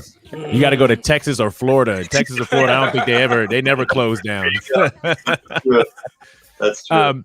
Now, back in your live performing days, when you were performing your original music, do you have like what if you can name what are the 3 songs that you will perform that you knew that the audience was really connected to this song and you really love performing this one because you can just see it in their faces or on their in their hearts that they're really feeling this one. Do you have 3 of them that you can name like these are my bangers? Well, this sounds like karaoke. Like where my original music, no one gave a crap. Oh, really? No, I mean, like I was in all different kinds of bands and stuff growing up, and was signed to a couple different labels and things like that. But I never really had like that breakout hit or that amazing song, right? And it seems now that I'm older and I'm doing all these features for like DJs, right? I'm doing a ton of like DJ feature stuff. Like they'll send me a track and I'll just put my vocal and top line on it and just send it to them. And that's that situation because I don't have to do anything except like they're the artist. They're promoting the song. They're doing all the hard work. I'm just sending the vocal and getting my 50% whatever publishing or whatever it is. So for that kind of stuff, like the biggest hits that I've had are from those things.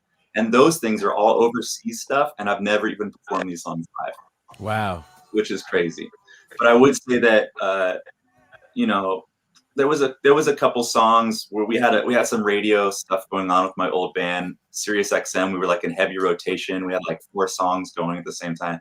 So like those kind of songs like were cool to play because people would actually know the song. Nice. Like that's a fun experience. But besides that, like the karaoke jams back in the day were always the one. Well, tell us about the song "Summertime" that you sent, which I love the song. Oh, thank you so much. Yes, I can see this being a summertime anthem for a while to come. So kind of tell us about how this one came about and what are your plans for it?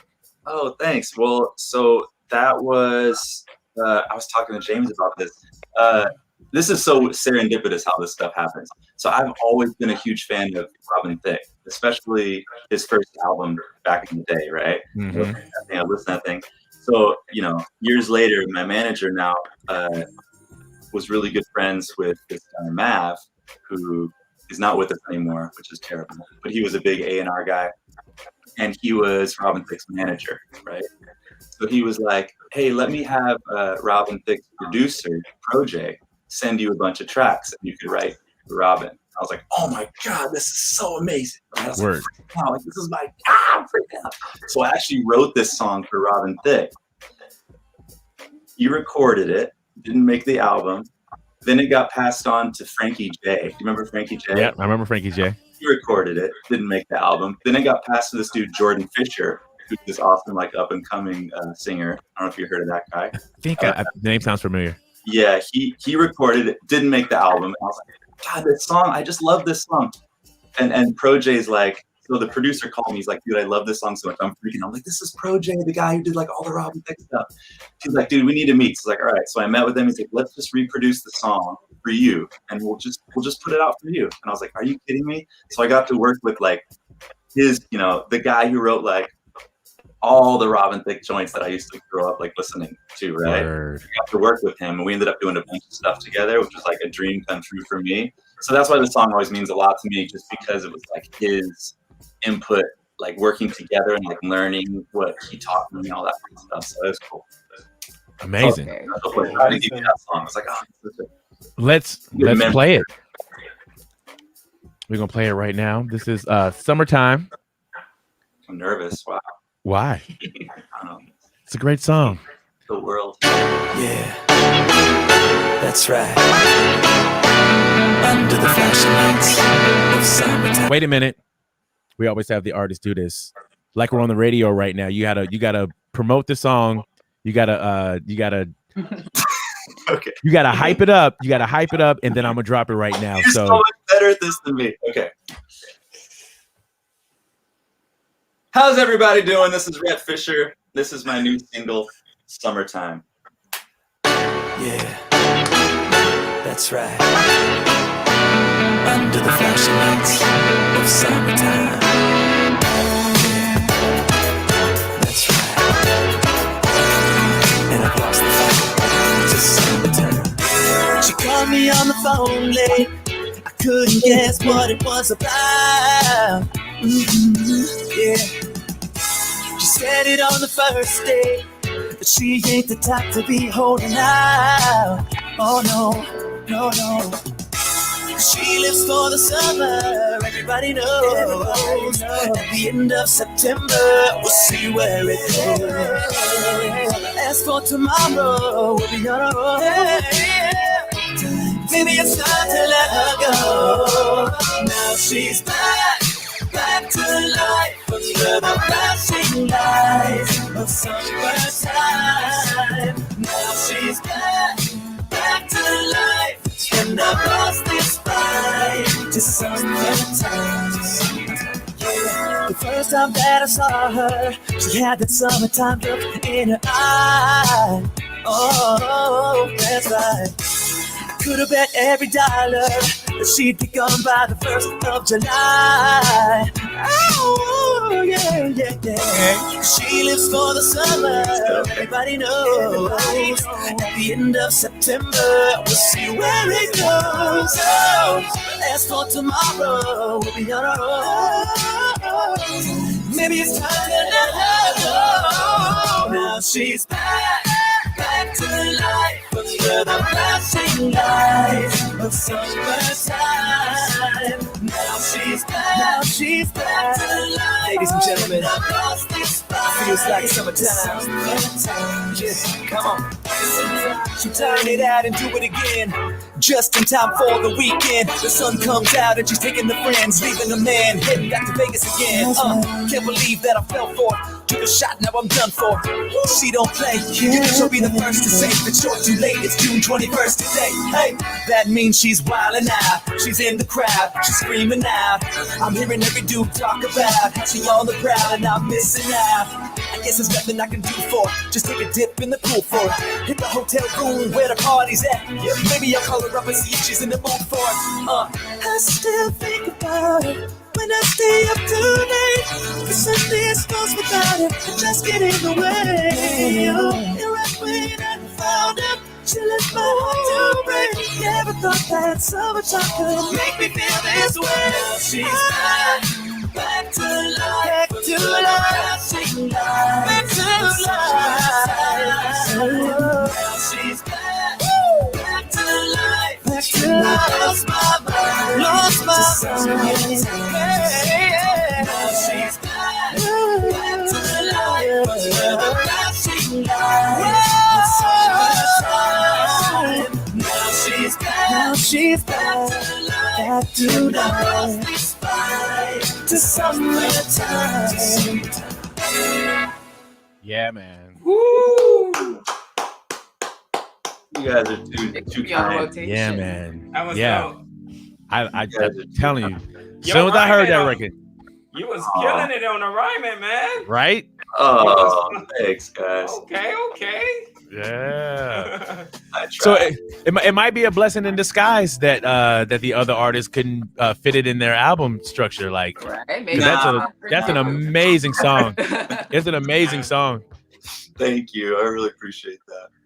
Are y'all shooting videos and all that stuff for it? Just playing it by ear, seeing what happens? Like, I think we are gonna shoot a video. I think we're gonna. It's just kind of it got weird with the Corona stuff, so we're gonna do that. Yeah. Nice. Live would be fun. All that stuff. I hope so. Yeah, be fun. Now it said in your bio that your good friend JC Chazé like inspired you to pursue a career in music. Like, was that? Did you guys have to have like a sit down, heart to heart? Was he like, dude, what are you doing? Like, you're amazing. How come you're not doing this? No, it was like he's just a friend. He was a friend of a friend, and when you're hanging out with that group of people, and you just kind of like get inspired, and you kind of see. I've always loved and wanted to do music. I just never had the confidence or thought that I was like even a good enough singer, even good enough to do that kind of stuff. So like when you're around it and you're like, oh, you kind of see the work that goes into it, and it's like maybe I could, maybe I could get a shot at this. If someone's helping you do it, help some connections and things like that. Why not take the opportunity when it's there right in front of you? Exactly. Yeah. But I was a fan of NSYNC. I thought they were dope. They are dope. I thought they were good. They're still dope. I was always just like, oh, you guys are awesome. Like it was inspiring to me to just be around that, like hanging out with JT back in the day, like birthday parties and things like that. It was just crazy. Word. See, you already belong. You already belong. Now your process, your writing process, do you have like a certain ritual that you do? Do you feel like you pull melodies and words out of the universe? Like, how do you write a song? I do think it is. This might sound stupid. I do think it's a spiritual thing. I think it's like take yourself out of the equation and just like there is like this openness that you have to just feel when you're writing a song. If it's not just coming to you like that and you're working way too hard at it, it's probably not going to be a good song. Like the best songs for me were always the ones where it was like I wasn't fighting it so hard. It was just like, you know, and I love when people send me tracks too, as opposed to me producing the song. When you're producing the song, you're spending so much time creating the beat and the music that by the time you get to the writing of it, you've lost all of the magic of that spark, that creativity top line. Because like top lining and like production are, to me, I'm sure it's different for other people, are just so different parts of your brain that I'm just so much more inspired when someone sends me a track and it's like fresh and it's like, boom, there it is. Like, so what I'll do, my process is like, I'll just set up this mic right here before, like I'll download the track. I don't even want to hear the track. I'll get on the mic, press record, play the track, never heard it in my life. And I will just like tap into whatever it is and just sing whatever melody I hear. Gibberish lyrics, obviously. Those are my best songs. From beginning to end, sing the melody down, listen to it back, and then work through all the things that you didn't like about that and just kind of fine tune it in that way. But when you're producing your own music, you can't really do that because you've heard the track so many times and you already have a preconceived thing going on in your head, you know? Yes. Now, you probably have so many things that you have already written that's somewhere in your folders. Now, when the track comes, do some just automatically connect? Oh, yeah, like, definitely. Oh, I have a perfect song for that kind of situation. Yeah. And I love that when that happens. It's a synergy. And I love writing lyrics. I'm like a lyricist, so I have just like pages of lyrics here. And so when I'm doing that little melody trick, I'll just pull out my phone and just like find some lyrics or whatever that maybe will inspire whatever melody is going on with that track and try to get the two together. And it's funny because sometimes you'll come up with this like melody that like you could never come up with if you hadn't have done it that way. Like if you had sat there and like looped an 8-bar chorus or something and been like la la la la, like it's gone. Like the magic is gone for me. That's just how I work. You know, so I have to just feel it just instantaneous. Otherwise, I'm out and then I'll come back and try it again. Like if I didn't like that melody that I put down, I won't even try to do another one. I'll just leave and go have some coffee, come back. As long as I forgot what the track sounds like and it's fresh when I hear it again. But everyone's got their own process, I guess. That's just how I do it. Do you have any techniques with when you get writer's block? Yeah, I don't try to fight through it. I just go away and come back. But when you're sometimes you have projects that you're like, have to do this right now, like whatever it is. Like you're in a session, you can't just like walk away. So when that happens, I like to listen to other songs for a second and then just come back to it. It's just always like, how fresh is it for me? And that's when like the song will be fresh. It's like, how fresh am I hearing this song right now? If it starts getting stale in your mind and you're just working on it so hard, it's hard to, sometimes you'll spend like 3 hours trying to break through so hard when all you needed to do was just step away for 5 minutes, listen to some other music, get it out of your head and come back. And you're like, oh, the answer was right there all along. You're in your own way, right? I have a question about acceptance. Especially in this industry, it seems like a lot of people are searching for acceptance any way that they can possibly get it. You as an artist, as a performer, do you try to do things to fit in? Or is Rhett Fisher's style, this is my style, accept me for who I am. If you don't like it, you can move on. Or do you try to do things to be like, well, I want y'all to accept me and I want y'all to accept me. And whatever I need to do to have you accept me, I'm going to do that. Definitely not that. I'm not that person at all, and that maybe to my detriment. Like I've never been the kind of person that wanted to be famous, or like I'm not, you know, on my Instagram trying to get followers, and maybe that's to my detriment, to be honest with you. But I was never looking for acceptance. But when it comes, it does feel great when people accept what you're doing. Like that really is the most amazing feeling. But like looking for it and trying to get it and then getting it, to me, it's just not as rewarding. It's not as authentic, right? Is that kind of what you mean? Yes. And I'm asking this a little bit because the post I saw for Demi Lovato announcing that she's non-binary, and I kind of want to see why she wants to do this. You know what I'm saying? Why are you making this change now? And I kind of feel like she's saying she's giving a voice to the voiceless, but why? You know what I'm saying? I'm wondering why she feels she needs to give a voice to the voiceless. Like, how much do you relate to really what they're going through? You know what I'm saying? If you're not in their shoes. And I don't think I'm asking this right, but when I saw this, you know, I saw someone that's trying to make everyone happy. And I think one of the fastest ways to make yourself unhappy is to spend your life trying to make everyone happy. I need to make everyone around me comfortable. I need to make everyone feel accepted. And it's really a personal thing with everyone about how much they are accepted or want to be accepted. And then what does it even mean to be accepted? Because I couldn't imagine being in a space where somebody didn't want me there. And I'm like, no, want me here. I want you to want me here. It's like, no, just go to your own space and be yourself over here. Because the more you are you, the more people gravitate towards you. That's why people like the art. That's why I like the artists that I like, because they are them. Yeah, unless you're an asshole though, or something, or like, well, then they won't like you. So then there you go. And it's crazy. So I don't know.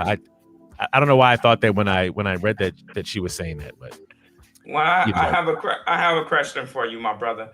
What is your top 5 artists that you? Gosh. Robin Thicke.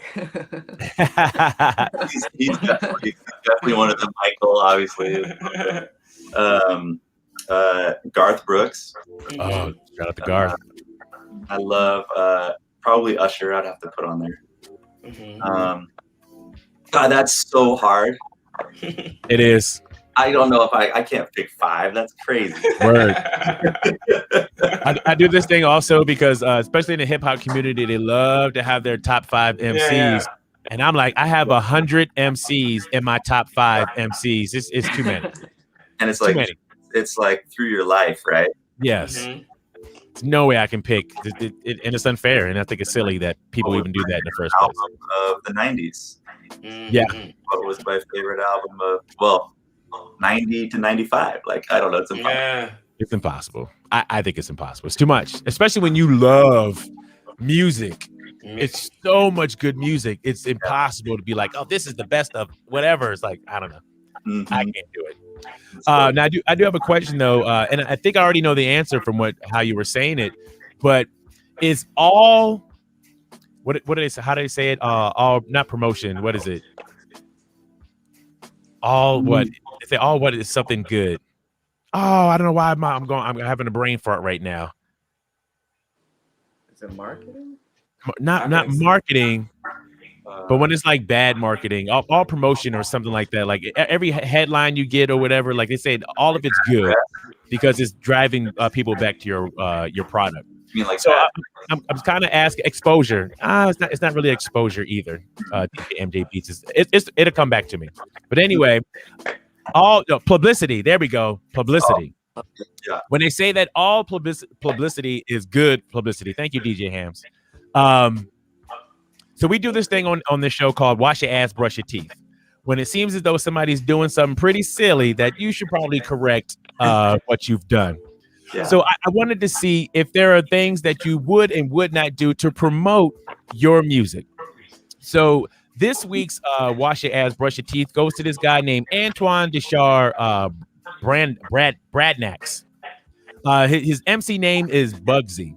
And the reason why he's getting to wash your ass and brush your teeth, because I'm trying to figure out, was this for publicity or was you really about it? This fool was in the whole Capitol riots situation that happened back in January. This rapper is facing federal charges after his album cover featured a photo of him posing on a SWAT car during the Capitol riot. No, he is sitting on the SWAT car with a cigar, you know what I'm saying? Just trying to get turned up. So right now he's being charged with 4 counts, including unlawful entry, misconduct on restricted grounds, parading, demonstrating, or picketing in the Capitol building. So I'm wondering, when I was reading this story, were you really about the Capitol riots, or was you about this marketing opportunity for an album cover? Either way, it's terrible. Yeah, it's like, bro. So, but what? But it's got to work a little bit, because now I'm a little bit interested in listening to his album to see what it's about. Like, what are you talking about that your album cover is you posing on the front of a SWAT car? So I have this theory, right? I always talk about this. If Adolf Hitler was the dopest rapper you've ever heard in your life, would you listen to his music? No. He wouldn't be like, come on. There has to be something to be said about, like, you can't be a monster just for publicity. Like, that doesn't, maybe it works, but it'll work for 5 minutes, but you're not going to be happy. Yeah. No one's like bumping Adolf Hitler's new mixtape. Like, you know what I mean? Put your hands up. Dance to the music. You never know. That could be a hit. That thing is. He inspired millions to follow him. You know what I'm saying? So if you put a beat behind that, man, it'd be terrible. Maybe we're onto something. I don't know. Please no. You guys are not on to anything. Not okay. That's terrible. That is not okay. Horrible. Oh no, he did not say that. What are you saying, KK?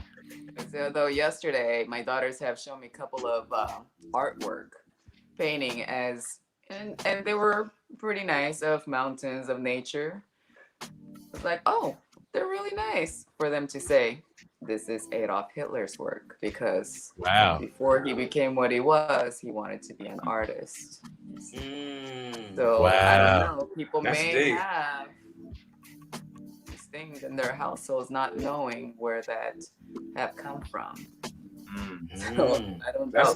In the music world, it's obvious. It's like, you know, out there. In the art world, it's pretty quiet. It can be, I guess, be big. I don't know. But people don't have to know where it came from in order for them to enjoy. So that's like having an O.J. Simpson painting. No, I'm just saying. You can buy it half off. No, it just. Like, why is all these knives in this painting? No. That's too much. One thing I wanted to ask is, as a childhood actor, moving on to another genre of entertainment, did you see any like setbacks that you felt from the industry? Like, you know, people say like, why are you doing that? You're already doing this. You already, you know, put your foot in the door and you're on your way. Or is there people that are already in the industry that are like, no, we don't want you to do this. Like, don't do that. Or you're only doing it because you already have that celebrity under your belt. I'm sure that. Yeah, I'm sure that was like a thing, but I was just always focused on getting better in the art of it. And maybe it's because I grew up in LA and I was like around, you know, celebrities, I guess you could say, where it wasn't like, I don't know. I always feel like people that move to LA, like everyone's like, oh, everyone in LA are such dicks. I'm like, no, it's the people that move here that feel like they have to be a certain way. People who grew up here don't care about any of that stuff. It's just like normal, right? So for me, it wasn't about like that kind of stuff. It was just like, oh, I need to get better at this, or I suck at this. Oh my God, I need to work on this. Or it was just the fun part of like creating and trying to challenge myself. Going from acting to music is crazy. It's totally different, you know? So it took me a really long time. Like when I was acting, I was like early 20s. I didn't make a living making music, like a real living, until I was 30. Word. It took me a really freaking long time. It wasn't like all these things really, I mean, maybe some of these connections did help, but I wasn't doing it because I wanted connections. It was just like some of these people were my friends, and sometimes they would help, and that was cool, for sure. Absolutely. Nice. Do you see, will you act ever again, or that was just like, oh no, I'm done with that phase of my life, I'm gonna ride out into the sunset doing music? Or if the opportunity presented itself, would you be like, okay, turn up, let's go? Yeah, totally. It's all about opportunity, right? Yeah.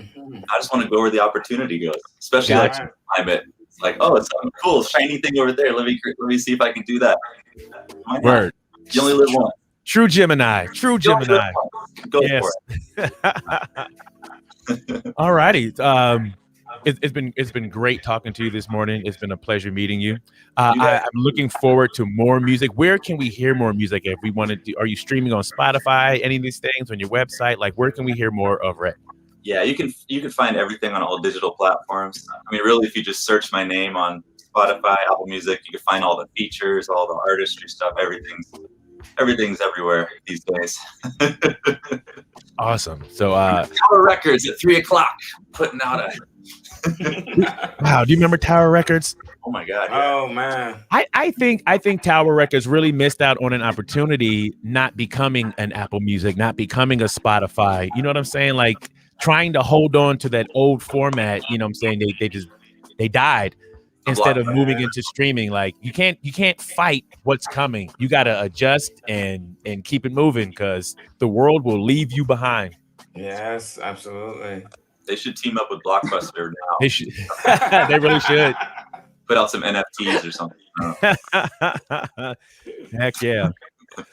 So anything in closing you want to leave the people with this morning, Rhett? No, I just want to thank you guys for having me. It was super fun. Really appreciate it. Thank you. You guys rock. Thank you. I'm sorry. Anybody in the comments? Did anybody have any questions or anything for Rhett?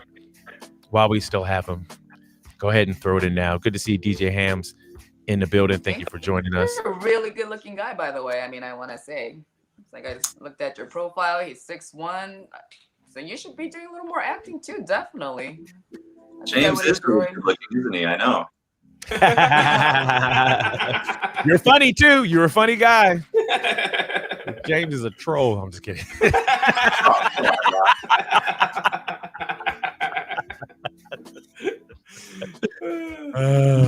I hope that makes you feel good about yourself. Get up. Brett, did you ever watch? Did you ever watch Behind the Music? That used to come on VH1 back in the day. Oh yeah, I love Behind the Music. They're bringing that show back. MTV is bringing back their Unplugged series. They're also bringing back Yo MTV Raps, and they're also bringing back Cradle to the Stage. So this is pretty exciting. I think most of these are going to be on the new streaming service, Paramount Plus.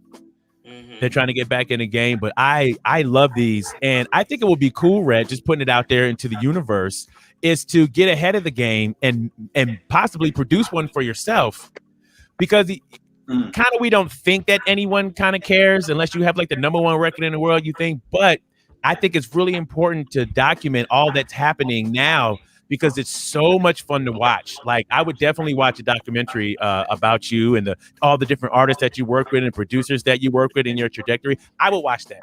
So I would say even before it's like a whole blown up type of thing, maybe have that as an option. Watch that. I can't even believe I'm on the show right now. I feel like I'm bringing the whole thing down.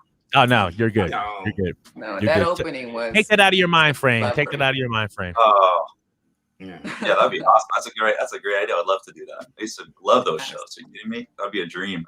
And this is so weird, because when I watched the Biggie Smalls documentary they had not too long ago, happy birthday, Biggie Smalls. Also the Amy Winehouse one that I watched. One thing that I've noticed is they had a camera with them the whole time. And I'm like, wow, this is a lot of footage that they have on these people. So it's almost like wherever it is, somebody had a camera on them the whole time. So maybe next time you're in the studio working with people, or next time you have a show or anything, just maybe have somebody there recording it, because it seems to be the wave is to have this footage for just in case. Right. Just in case. Absolutely, because you will be there. That'd be fun, right? To have some, like, what if you could just pull up some footage from like 2008 of you and whoever, like, saying whatever you're doing, whatever party you're at or something, and just that'd be dope. Yeah. If you're doing the right thing, though. Your pants be down, you be doing, and they're like, oh, I don't want that footage. Yeah, not the Smoking Cigar, the Capitol building. No, absolutely not. Turn up. You want to give everybody your social media handles, Rhett? Sure. My Instagram is, well, it's all the same. It's at the Rhett Fisher. Yeah, I'll put in the. Yeah. There we go. I know my name is weird. RHETTFISHER. Boom. Gone with the Wind is one of my favorite movies. Whoa. But you're so young. How do you know that movie? I love it. I had to watch the movie growing up too. Just because it's my namesake. I get it. Turn up. All righty. Mr. Cheese, you want to say anything before we get out of here? Well, I'd like to, again, to thank our guest, man. I appreciate this, my brother. It was such a fun time having you here, and I learned a lot more about you and your career. And I wish you much more success and all that good stuff. And God, love, peace, and happiness. Miss KK? I'd like to thank our guest also. Thank you, Rhett Fisher, for being with us. Quite entertaining, and I really, really enjoyed the opening till the end. And yes, you are funny and you are good looking. And thank you to our audience for being here. Once again, we really appreciate you. Please continue to stay safe, and we look forward to seeing you next week. Turn up. Once again, thank you guys so much for tuning in to the Unique and Cheese Show. We appreciate each and every one of you. Thank you for joining us. Miss Chrissy loves your music. My brother loves your music. Everybody's saying that song is a bona fide radio hit. Nobody knows but the people. You know what I'm saying? It's not, we don't trust the industry. The industry, they don't never know. But the people will tell you if you got a banger or not. And the people that we are rocking with are telling you that you have a banger. So I would say, Rhett, keep going. You got a monster hit. I got it in my rotation when I DJ. So thank you so much for joining us this morning. We appreciate you. Thank you to everybody in the comments. And we'll see you guys next Friday for the Unique and Cheese Show. Have an amazing weekend.